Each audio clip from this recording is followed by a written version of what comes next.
community during emergencies like the recent deadly collision of an Army helicopter with an American Airlines jet. But he's also serving other first responders with a meal and a special mission. CNN correspondent Gabe Cohen explains.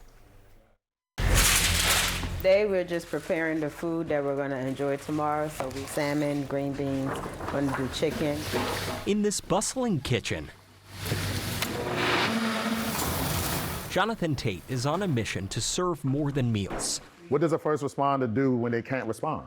Because he's not just a cook, he's a firefighter in the nation's capital. And this is the ultimate comfort food that stirs up memories of what he and his colleagues have experienced.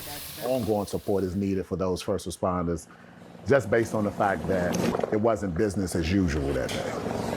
Tate was among the hundreds of first responders called to the icy Potomac River in January when an Army helicopter collided with an American Airlines jet, killing all 67 people on board. If I show up to a scene and a person is dead, it's called DOA, dead on arrival. This was a bit different. You still had to engage. They combed the crash site for days, recovering remains and wreckage.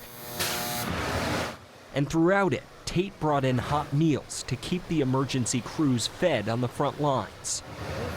Just because it's not at the front page of the newspaper or at the headlines of the media doesn't mean those images go away from first responders. And not only that, we deal with traumatic experiences every day.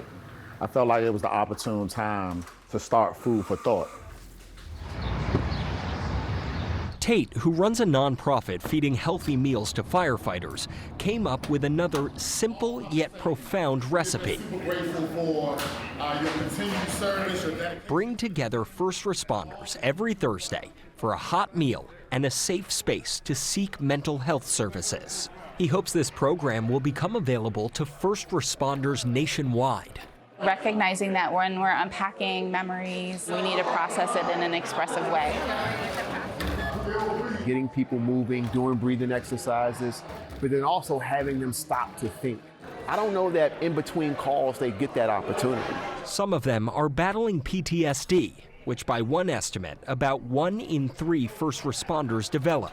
Prior to Food for Thought, they may not have had those resources. Tackling trauma with a secret ingredient, compassion for those who protect and serve. This is what God has called me to do as a first responder. One, to serve my community, but also to serve those who serve us, being first responders. And you can't put a price on someone risking their life for you. So let's make sure that those who are risking their lives for us, that we take good care of. Gabe Cohen, CNN, Washington.